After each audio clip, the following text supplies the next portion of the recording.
Halo Get Insight, ketemu lagi bareng aku Helen dan teman aku Oli. Ya, hari ini kita bakal bahas sesuatu yang seru banget. Tentang apa, Ciolip? Tentang Pancasila. Ya. Nah, sebelum kita mulai ke topik pembicaraan kita ada games dulu nih, teman-teman. Games apa tuh, Len? Games tentang Garuda Pancasila. Kan kita tentang Pancasila, Ciolip. Oh iya ya, pasti relate ya sama Pancasila ya. Oke.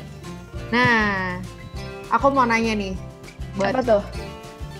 Ciolip, tau gak sih lambang-lambang yang ada di dalam burung Garuda? Oke, mudah-mudahan sisa-sisaan PKN masih nyantol ya di otakku ya. Lambang yang terdapat dalam burung Garuda, ya seingat aku itu ada rantai, terus ada kapas dan gandum, terus ada banteng, terus ada pohon beringin, sama satu lagi itu ada bintang emas. Oke, lanjut ya, kita ke pertanyaan kedua nih. Lan, tadi kan aku udah nyebutin lambang-lambang yang ada di burung Garuda nih. Nah, sekarang tugas kamu ngurutin lambang-lambangnya dari sila 1 sampai sila 5. Aduh, susah banget ya.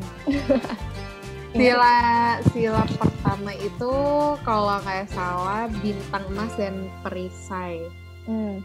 Perisai atau perisai hitam sih? Perisai hitam ya? Kayaknya perisai hitam sih. Bintang emas dan perisai hitam. Yeah. Terus sila yang kedua itu ada rantai emas yang berbentuk lingkaran dan segi 4.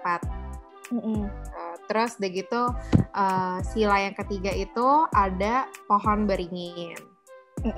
Sila keempat itu ada banteng, ya kan? Terus yang sila terakhir, sila kelima ada padi dan kapas. Oke, lanjut ya. Oke, lanjut ya. Ini pertanyaan yang sering ditanyakan. Sebenarnya burung Garuda tuh kepalanya ngadep ke mana tuh, Ciolip? Ngadep kemana? Iya, ke kiri atau ke kanan? Karena wanita selalu benar, jadi right. Ke kanan. Bener gitu? Iya, kalau boleh tahu kenapa dia ngadepnya ke kanan, Ciolip? Kenapa ya? Nah, ini aku tadi agak ngulik-ngulik dikit dari Google ya. Karena kan ini pertanyaannya kayaknya jarang banget ditanyain kan. Kita juga nggak terlalu notice itu burung Garuda ngadepnya kemana. Cuman kenapa ke kanan? Menurut internet itu, yang aku baca, artikel yang aku baca, menghadap ke kanan itu merupakan simbol dari kebajikan nih ternyata. Jadi, posisi Garuda yang menghadap ke kanan itu melambangkan atau menggambarkan watak dan perilaku masyarakat Indonesia yang baik. Gitu. Tapi aku jadi inget nih Len, keinget sama ini ya, orang Indonesia kan nganggep sesuatu yang pakai kanan itu lebih sopan gak sih? Misalnya contohnya nerima kembalian uang atau ngasih sesuatu ke orang lain kan biasa lebih sopan pakai tangan kanan. Waktu kecil kamu pernah gak sih keingetan kayak terima pakai tangan kanan gitu kan? Nah, aku jadi keingetan itu, apakah itu juga mengambil filosofi si Garuda yang posisinya ngadep kanan atau aku nggak tahu sih. Mungkin bisa jadi ya. Cocokologi banget gak nih? Oke, lanjut ya. Kita ke pertanyaan selanjutnya. Nah, sekarang berapa, nih sekarang matematika nih Len, berapa jumlah helai bulu pada leher, ekor, sama sayapnya si burung Garuda? Kayak pernah ngitung-ngitungin? Iseng-iseng, siapa tahu lagi bosan di kelas? Ngitungin gitu ya. Biasa kan burung Garuda tuh di depan gitu kan, depan kelas. Iya. Di atas papan tulis, aku inget banget. Bener banget, di tengah kan posisinya kan. Kalau nggak salah ya, itu tuh dia ngikutin hari kemerdekaannya Indonesia. 17 Agustus 1945, 17/8/1945. Nah, 17 itu tuh sayap masing-masing, yang kiri sama yang kanan tuh 17. Terus 8 itu ekornya, helai bulu yang ada di ekornya. Terus 19 itu yang ada di pangkal ekor. 45 itu bulu-bulu yang ada di leher. Gitu, Ciolip. Oke. Ternyata dari jumlah helainya aja udah ini banget ya. Dalam banget maknanya gitu. Iya. Baru tahu juga 17/8/1945. Oke deh. Pertanyaan terakhir nih, Ciolip. Ini gampang banget. Pertanyaan terakhir nih ya. Akhirnya. Oke, apa tuh? Tulisan apa yang dicengkram sama burung Garuda? Nah, ini mah kalau nggak tahu bukan orang Indonesia. Apa tuh? Sebentar ya. Oke. Tulisannya adalah Bhinneka Tunggal Ika. Benar nggak? Betul. Artinya apa, Ciolip? Artinya berbeda-beda tetapi tetap satu. Asik. Asik, ya kan? Betul. Oke. Ini udah ya, kita udahan nih mainnya ya. Iya. Tapi seneng banget sih kita main games yang nggak cuman fun tapi bisa nambah wawasan juga ya, Len. Buat nggak cuman buat kita tapi buat teman-teman yang lagi nonton juga bisa nambah wawasan soal Pancasila. Nah, hari ini kita juga akan bahas tema soal Pancasila nih. Kenapa? Karena baru-baru ini, tepatnya tanggal 1 Juni, kita memperingati hari lahirnya Pancasila. Mungkin dari teman-teman ada yang baru tahu gitu kan. Nah, ini benar 1 Juni itu kita memperingati hari lahirnya Pancasila. Di mana si Pancasila itu kan merupakan dasar negara kita ya. Dan Pancasila itu benar-benar menggambarkan bangsa Indonesia. Kenapa? Karena dari yang semboyan si Pancasila itu, Bhinneka Tunggal Ika, berbeda-beda tetapi tetap satu, itu menggambarkan keadaan bangsa kita yang terdiri dari beraneka ragam budaya, ras, suku, agama, bahasa, daerah yang begitu banyak dan begitu majemuk.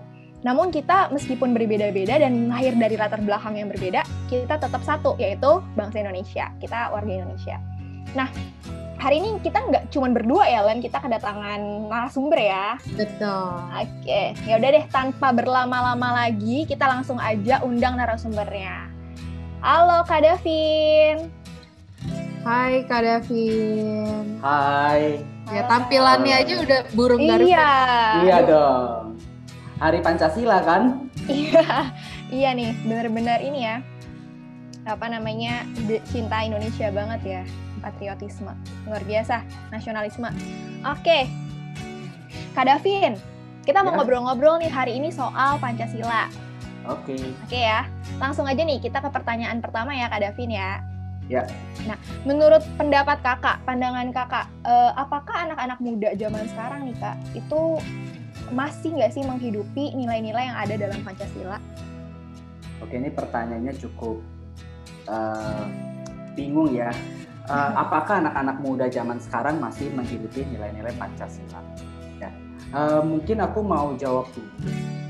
Sebelum kita tahu apakah anak muda zaman sekarang ini menghidupi nilai-nilai Pancasila, mungkin arti dari Pancasila atau ideologi dari Pancasila itu sendiri apa? Tadi kan Kak Olive udah sebutin ya, Pancasila itu ada 5. Pancasila berasal dari 2 kata bahasa Sanskerta, yaitu panca dan sila. Panca yang artinya itu adalah 5, lalu sila itu prinsip, berarti ada 5 prinsip. Dan 5 prinsip ini menjadi pedoman atau ideologi daripada cara hidupnya bangsa Indonesia. Itu dulu. Apa aja sih? Tadi kan Kak Olive juga udah bilang ya. 1, ketuhanan yang Maha Esa. 2, kemanusiaan yang adil dan yang beradab. 3, persatuan Indonesia. 4, kerakyatan yang dipimpin oleh hikmat, kebijaksanaan dalam permusyawaratan dan perwakilan. 5, keadilan sosial bagi seluruh rakyat Indonesia. Jadi kalau ditanya misalnya, apakah anak-anak muda zaman sekarang itu menghidupi nilai-nilai Pancasila? Nah, kita harus lihat daripada 5 hal ini dulu. 5 sila ini dulu. Misalnya ketuhanan yang Maha Esa. Ketuhanan yang Maha Esa itu apa sih? Oh, berarti dalam hal beribadah pun harus sungguh-sungguh. Itu kan salah satu breakdown daripada sila yang pertama. Nah, kalau misalnya anak muda kita hari ini ya ibadah aja nggak sungguh-sungguh, jadi ya kita nggak bisa bilang bahwa kita menghormati Pancasila, atau kalau kita bisa melakukan ideologi daripada Pancasila itu tersebut gitu. Atau nggak mungkin for example sila yang ketiga, persatuan Indonesia. Kalau kita masih mandang orang dengan berbeda-beda begitu ya, beda suku, beda status sosial dan lain sebagainya, ya kita nggak bisa dibilang kita ini melakukan ideologi Pancasila. Jadi apakah anak muda zaman sekarang tidak menghidupi ideologi Pancasila? Mungkin bisa dikatakan iya, tapi mungkin nggak general ya. Karena faktanya masih ada juga anak-anak muda yang masih cinta sama bangsa Indonesia. Dari aku sih seperti itu, Kak Olive. Oke. Nah, ada nggak sih Kak Davin penyebabnya kalau misalnya kita itu tidak menghidupi nilai-nilai Pancasila? Nah, ada nggak sih penyebabnya? Biasanya begini, kenapa kita tidak bisa menghidupi nilai-nilai Pancasila, terutama di kalangan kaum muda, kalangan anak muda? Karena kita tidak bisa menghidupinya, karena yang pasti kita tidak mengerti ideologi daripada Pancasila itu tersebut. Nah, kenapa kita tidak mengerti? Karena ya jelas, mungkin tidak diajarkan. Nah, dalam hal ini ada 3 lembaga nih, 3 lembaga yang penting banget yang harus mengajarkan ideologi daripada Pancasila. Pertama itu orang tua, kedua itu sekolah atau lembaga pendidikan, yang ketiga itu gereja. Ya. Orang tua itu salah satu lembaga yang penting yang harus mengajarkan tentang ideologi Pancasila, terutama untuk bangsa kita, bangsa Indonesia. Kenapa? Karena keluarga itu orang yang paling dekat. Kita lahir di tanah air kita di Indonesia, ya, dan kita dididik dari awal sama orang tua kita. Jadi udah otomatis seharusnya orang tua kita mengajarkan mengenai ideologi bangsa kita. Ideologi itu pemahaman, ya, pemahaman. Makanya orang tua itu punya tanggung jawab bukan hanya mengajarkan nilai-nilai ketuhanan sama kita, atau hanya mengajarkan nilai-nilai mungkin yang berkaitan dengan moral atau karakter supaya kita bisa menjadi orang yang berhasil. Melainkan kita juga harus diajarkan, atau mungkin kita nanti yang anak-anak muda ini jadi orang tua, kita juga mempunyai tanggung jawab untuk mengajarkan ideologi daripada bangsa Indonesia itu sendiri, Pancasila. Itu tanggung jawab keluarga pertama. Jadi harusnya dari kecil anak itu sudah diajarkan ideologi bangsa Indonesia. Yang kedua adalah sekolah. Nah, berapa banyak hari ini kita bisa melihat sekolah-sekolah yang tidak mengajarkan mengenai ideologi Pancasila. Ya, bisa diganti tuh, mungkin dengan status keagamaan, mengajarkan agama lebih penting daripada Pancasila. Nah, ini bisa menimbulkan hal yang tidak baik, eksklusivitas keagamaan. Sehingga kita bisa memandang agama kita jauh lebih benar daripada agama lain dan merusak ideologi Pancasila itu tersebut. Nah, lalu yang ketiga, ini yang paling penting, ya nggak kalah pentingnya maksud aku adalah bahwa gereja itu juga punya tanggung jawab mengajarkan ideologi Pancasila itu tersebut. Ya, gereja itu penting banget, itu penting banget. Kenapa? Karena gini, kecenderungan gereja itu sering eksklusif ya. Eksklusif berbeda dengan negara gitu ya. Seakan-akan gereja itu kayak di luar negara. Padahal gereja itu ada di dalam negara. Gereja hidup dalam negara. Ya. Jadi mau nggak mau, gereja punya tanggung jawab untuk mengajarkan ideologi daripada Pancasila. Ya. Ideologi daripada Pancasila itu tersebut. Nah, seperti itu. Jadi peranan 3 lembaga ini sangat penting banget nih, Kak. Ya. Jadi harus diajarkan sejak muda. Itu. Oke, nah Kak Davin, kan kita masuk ke era teknologi yang semakin canggih nih ya. Karena apalagi ini sekarang udah ada 5G kan, mulai masuk kan ke Indonesia. Dan akan semakin berkembang gitu. Nah, dengan adanya teknologi yang semakin berkembang menyebabkan atau mengakibatkan arus informasi juga begitu cepat gitu kan. Kita bisa mudah mengaksesnya lewat internet gitu kan. Semua orang bisa akses gitu. Nah, cuman ada efek samping yang negatif nih. Kenapa? Karena yang sering kita jumpai itu banyak informasi yang ternyata bohong atau hoax gitu kan. Ada berita-berita hoax gitu. Yang itu bisa memperpecah juga nih, ya kan? Bisa memperpecah kita sebagai masyarakat gitu. Selain itu juga orang-orang yang biasanya ngedapat berita hoax itu kan nggak semuanya akan menyaring dulu kan. Kayak mereka akan memverifikasi itu berita benar atau enggak. Bahkan lebih parahnya kadang mereka langsung terpengaruh dan menyebarluaskan berita itu gitu. Yang menyebabkan nanti bikin suasana makin panas. Belum lagi netizen-netizen kita yang tahu sendiri lah ya. Kalau jarinya the power of jari ya, mereka itu kan bisa memperkeruh suasana gitu ya dengan komentar-komentarnya gitu. Nah, kira-kira nih kita sebagai anak Tuhan ya, Kak Davin, sikap apa yang seharusnya kita miliki atau kita lakukan dalam menanggapi atau menyikapi berita-berita dan informasi yang kita terima? Oke, sikap apa yang harus kita perhatikan? Yeah. Kecenderungan kita tuh suka julid ya, suka ngomongin orang. Ya, apalagi anak muda tuh seneng banget, apalagi orang ternama gitu ya, orang yang terkenal, kita suka omongin gitu ya. gini, jempol kita nih suka nggak tahan kalau misalnya kita ngelihat sesuatu yang mungkin bisa kita omongin, gitu. Sehingga kita bisa menyebarkan, mungkin berita itu benar, tapi mungkin ada sedikit bumbu-bumbunya. Katakan beritanya A ditambahin jadi A+1, A1 atau enggak A2, gitu ya. Supaya apa? Supaya enak didengar. Nah, sebenarnya hal seperti itu sesuatu yang tidak baik. Ya, mengapa? Karena sudah mencemarkan nama baik kalau itu kita tambahkan ada bumbu-bumbunya dalam cerita itu. Ya, kalau misalnya menyebarkan hoax ya udah pasti itu tidak sesuai dengan firman Tuhan, itu udah berbohong. Nah, kita sebagai anak-anak muda itu jangan langsung terpancing secara emosi. Begitu ada satu berita, biasanya kan emosi kita nih yang naik nih ya. Wah, ini berita menarik banget nih, bisa gua naikin, bisa jadi bahan julid begitu ya, atau mungkin bisa jadi bahan omongan lah, omongan ya. Misalnya kita nggak suka sama satu orang itu ya, lalu kita omongin dia karena berita yang kita dapat gitu kan. Nah, ada alangkah lebih baiknya yang pertama adalah kita cari tahu dulu kebenaran atau fakta daripada berita itu, benar atau enggak sih. Kalau ternyata itu tidak benar, nah kita yang salah. Dan pertanggungjawaban kita tentu di hadapan Tuhan sebagai orang percaya atau sebagai orang Kristen. Itu pertama. Lalu yang kedua, setelah dicari tahu, katakanlah berita itu benar.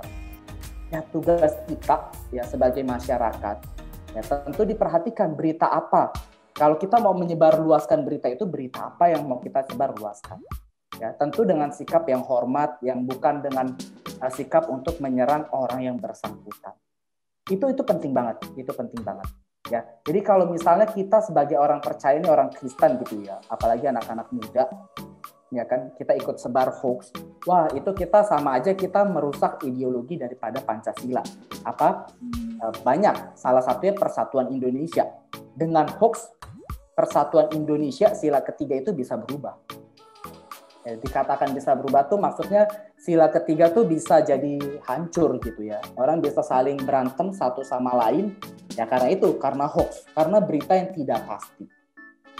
Ya makanya kan orang butuh kepastian kan. Oh, iya dong, perempuan aja butuh kepastian, apalagi kita gitu kan, warga negara. Nah makanya pemerintah juga perlu memberikan kepastian kepada kita.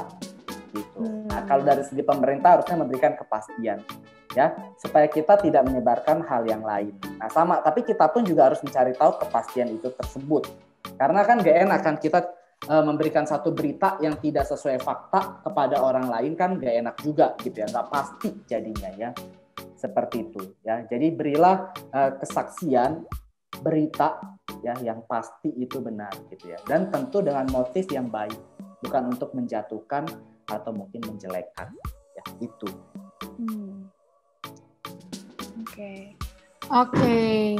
Nah, Kak Davin, kita ini kan tinggalnya di Indonesia ya. Seperti yang tadi udah dibilang juga, kita di Indonesia tuh punya ras yang banyak banget.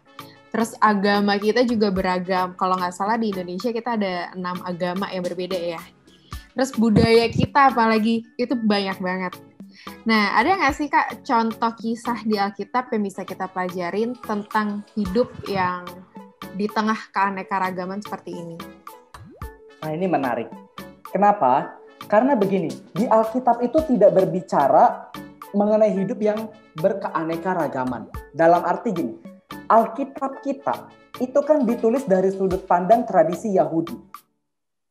Ya. Dan kita tahu, teman-teman, orang Yahudi itu adalah orang yang eksklusif. Orang yang sangat eksklusif.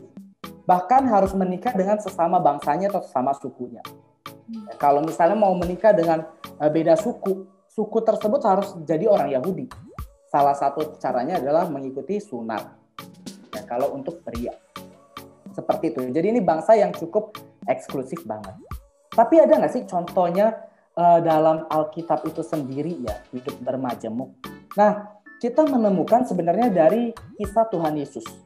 Tuhan Yesus dalam Alkitab, Lukas 10 ayat 25 sampai 37.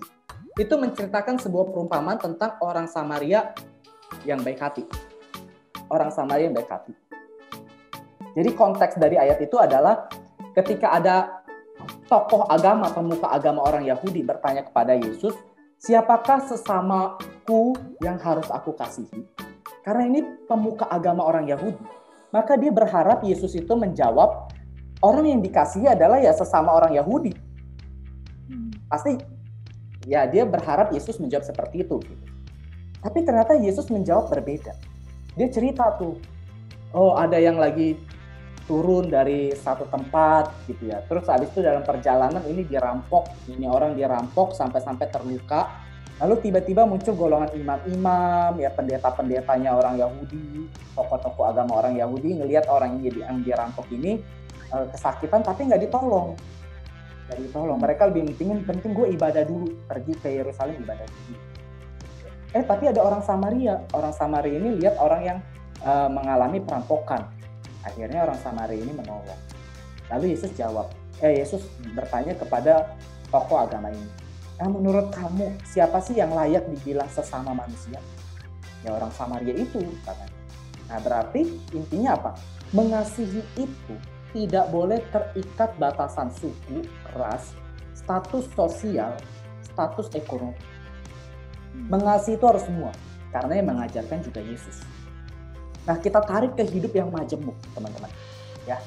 Nah, memang orang Yahudi itu sangat eksklusif. Tapi kita perlu mengerti konteks orang Yahudi itu eksklusif itu kenapa?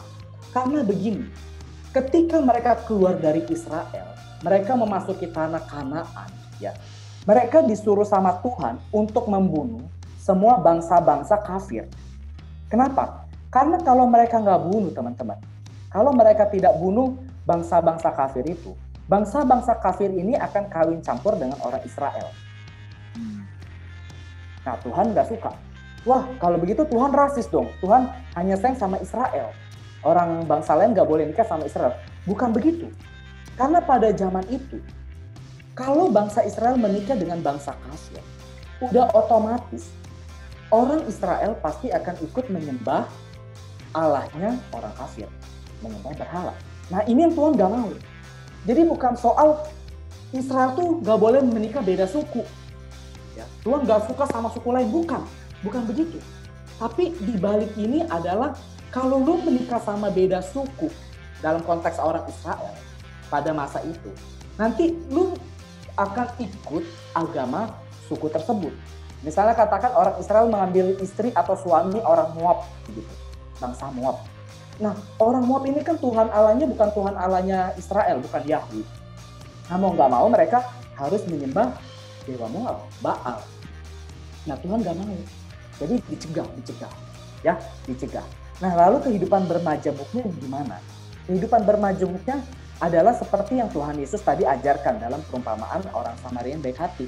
Itu yang pertama, yaitu bahwa kita tidak boleh memandang orang itu dari sukunya, dari etnisnya, dari agamanya, dari status sosial atau ekonominya.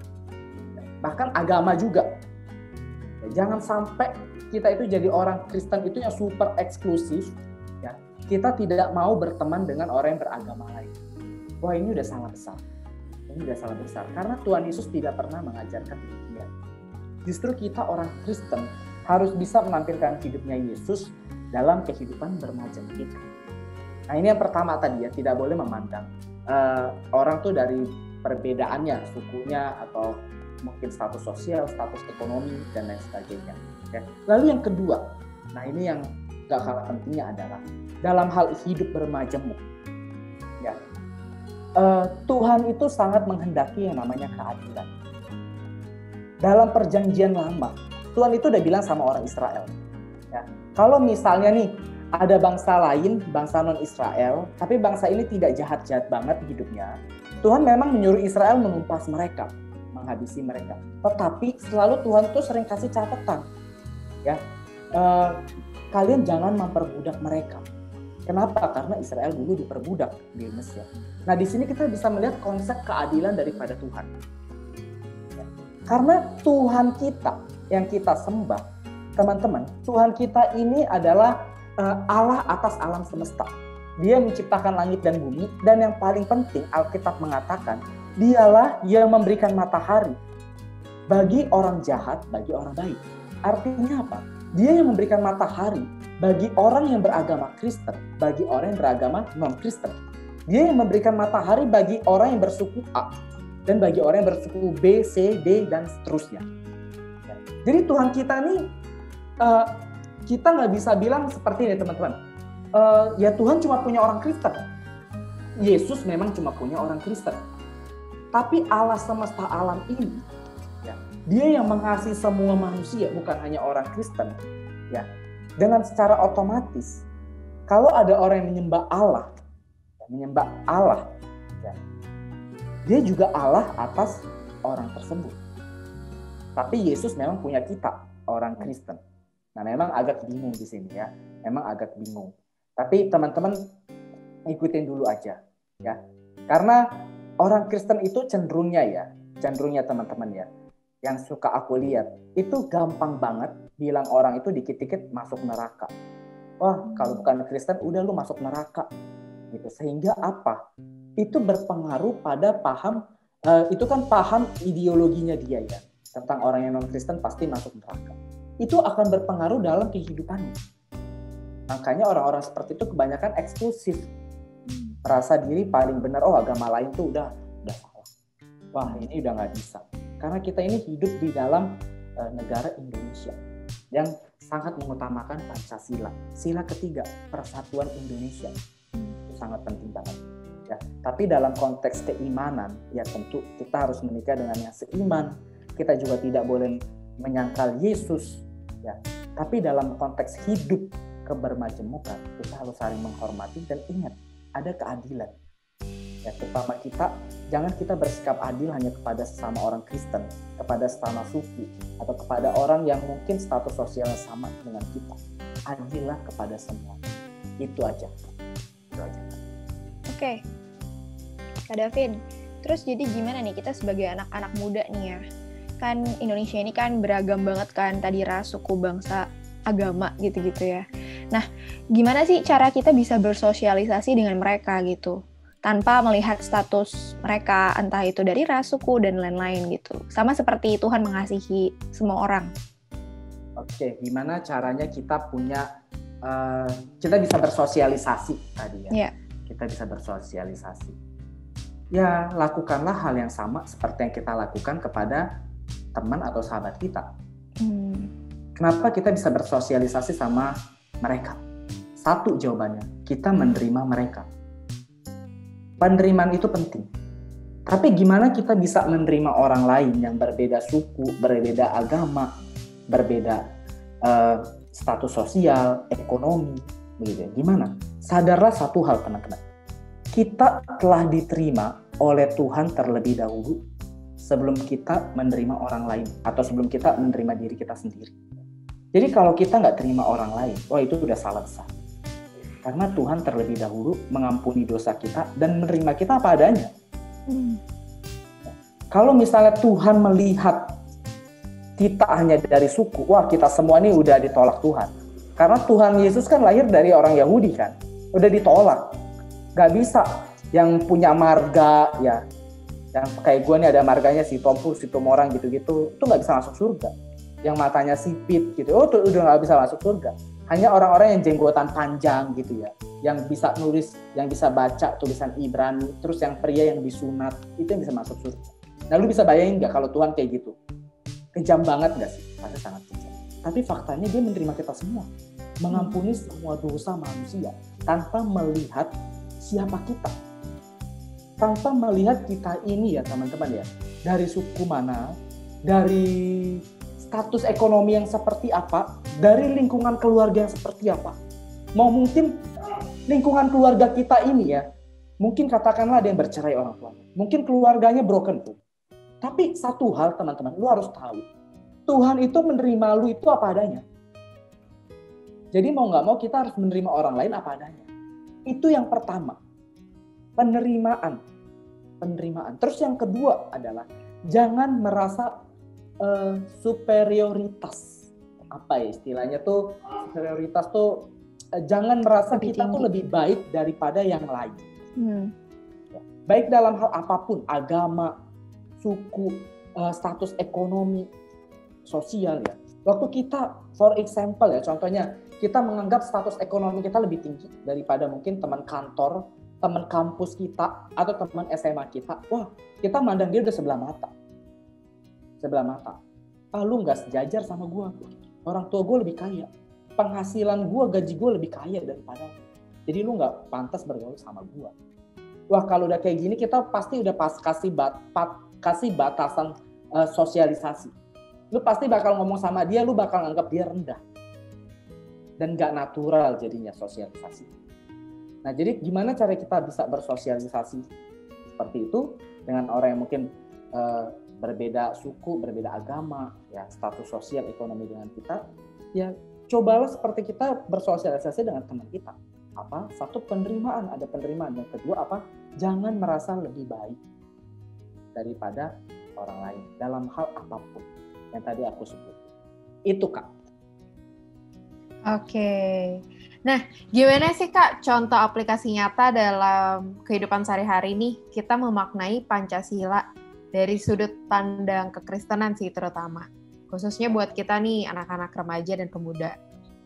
Nah, ini menarik ya teman-teman. Karena begini, percaya atau enggak, ya gue hari ini nggak bisa jabarin semua bukti-buktinya, tapi teman-teman, Pancasila itu, 5 sila itu, semuanya itu sesuai dengan prinsip Alkitab.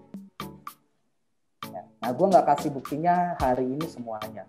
Wah, karena banyak banget ayat-ayatnya. Gue ambil satu aja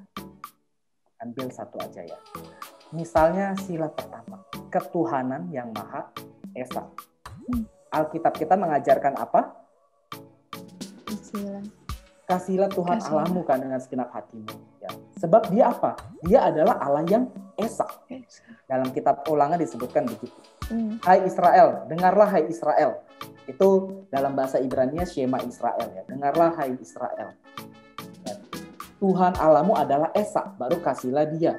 Ya kan, dengan segenap hati, segenap jiwa, akal budi. Begitu. Sama, Esa. Esa itu artinya apa? Esa itu artinya tiada Tuhan selain ya Tuhan. Kalau dalam konteks Indonesia ya tiada Tuhan selain Tuhan kita masing-masing. Kalau Kristen ya tiada Tuhan selain Yesus. Ya. Kalau yang mungkin beragama Muslim ya tiada Tuhan selain Allah. Yang agama Buddha tiada Tuhan mungkin selain apa? Ya. Nah, tapi dalam konteks Kristen ya itu tiada Tuhan selain Yesus. Yesus itu satu Tuhan. Sama nggak prinsipnya? Sama-sama Esa? Ya sama. Sama. Ya, jadi kita bisa melihat ini uniknya, ini luar biasanya Pancasila. Dan gue percaya begini, Roh Kudus pun itu menuntun orang-orang yang merumuskan Pancasila. Tapi dia beda agama. Katakanlah beda agama. Tapi di balik semua ini ada campur tangan Roh Kudus. Ya, di mana orang-orang merumuskan Pancasila itu sendiri.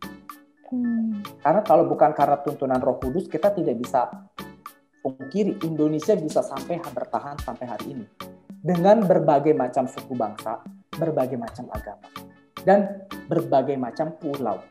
Ya. Makanya nggak ada negara yang menurut gua ya, nggak ada negara yang lebih baik selain Indonesia. Menurut aku ya. Karena Indonesia ini luar biasa. Banyak suku, banyak agama, tapi bisa satu. Lalu banyak pulau, tapi bisa satu. Dan itu menggambarkan keesaan. Ya, kita hari ini nggak bahas kata esa, tapi itu menggambarkan keesaan. Wah, itu luar biasa. Ya, itu baru sila pertama. Belum sila-sila 2, 3, sampai 4, sampai 5. Nah, lalu gimana contoh konkretnya? 5 sila ini diterapin dalam kehidupan sehari-hari. Kalau kita mengaku menyembah Allah yang Esa, beribadahlah di gereja dengan sopan, dengan baik. Ya, setiap minggu kan ada ya tayangan Get Insight. Ya lu kasih waktu. Teman-teman kasih waktu seminggu sekali harus nonton. Karena kan ibadah masih serba online. Lu nonton, lu siapin diri. Ya, cuma setengah jam sampai 1 jam kok acaranya. Lu siapin diri, lu nonton baik-baik. Dan lu ibadah dengan sungguh-sungguh. Pasti akan ada firman yang lu dapatkan. Ya, itu sila pertama. Sila kedua, seperti apa? Sila ketiga, persatuan Indonesia. Ya udah, jangan beda-bedain sesama. Jangan membeda-bedakan sesama. Ya. Sila kelima, keadilan. Ya bersikaplah adil terhadap sesama. Adil. Ya. Misalnya, contoh gampang, soal pelayanan di gereja. Ini sering banget terjadi ya yang gue lihat, terutama dalam pelayanan kaum muda ya. Kita kan, ini kan youth ya. Ini sering banget yang gue lihat ya. Kalau misalnya nih, yang masuk gereja gitu ya, cewek cakep gitu ya. Wah itu mentor yang cowok langsung follow up-nya cepet tuh. Waduh cepet. Nggak usah disuruh sama ketua langsung di follow up. Nggak usah disuruh chat langsung di follow up. Ya.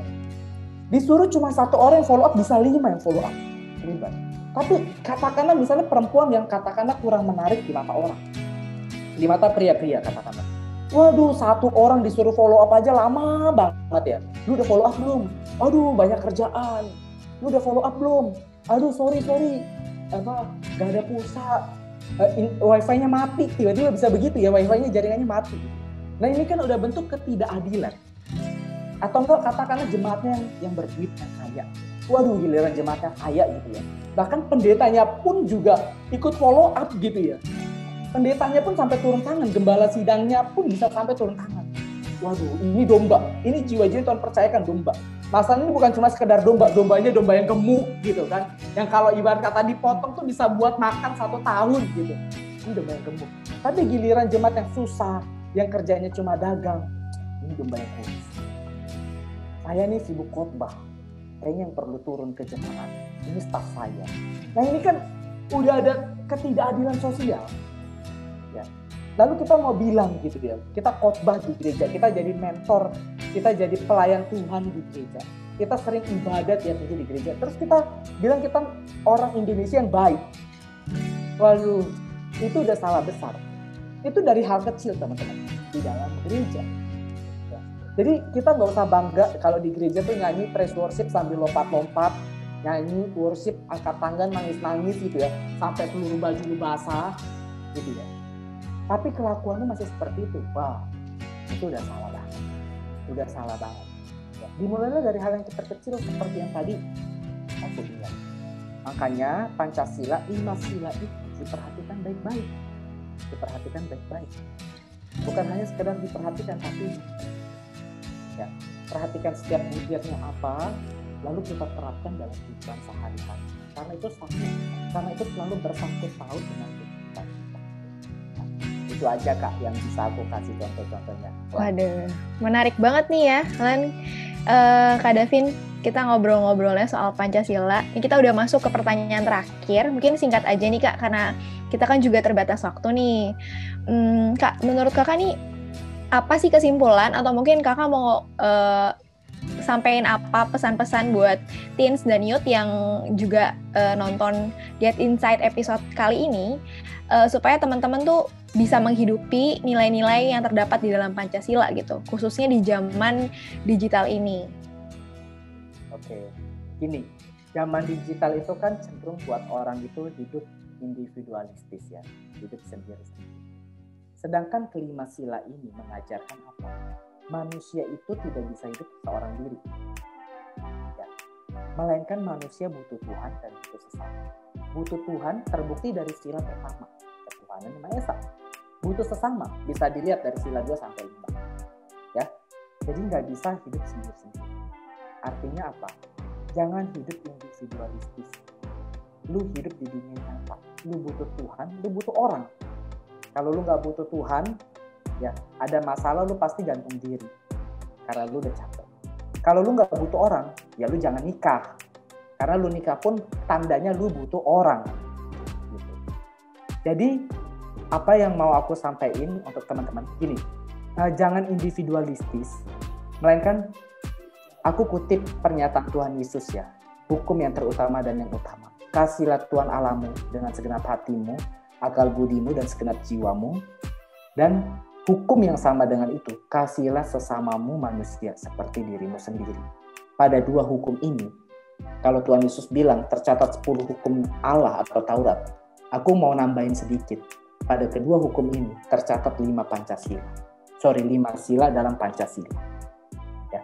Jadi lakukan 2 hukum ini, kamu pasti akan melakukan 5 sila dalam Indonesia, dalam ideologi Indonesia. Ya, itu aja.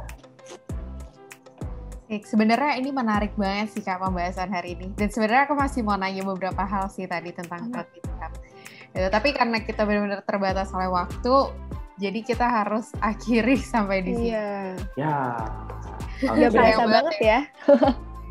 Thank you banget Kak Davin. Thank you, Kak Davin. Thank you banget. Thank you. Kak Olive, Kak Helen, thank you banget. Dan buat teman-teman di rumah, jangan lupa untuk like, komen, dan subscribe di YouTube channel GSKI Gajah Mada. Jangan lupa juga untuk nyalain lonceng notifikasinya biar kalian bisa dapat terus nih informasi tentang video-video yang ada di GSKI Gajah Mada. Ada apa lagi, Ciolip? Nah, kita juga hadir di Instagram dan Facebook. Jadi jangan lupa juga untuk follow akun Instagram GSKI Gajah Mada ya. Untuk Instagramnya di @gski.gajahmada. Untuk juga dapat updatean info-info terbaru soal kegiatan di GSKI Gajah Mada. Oke deh.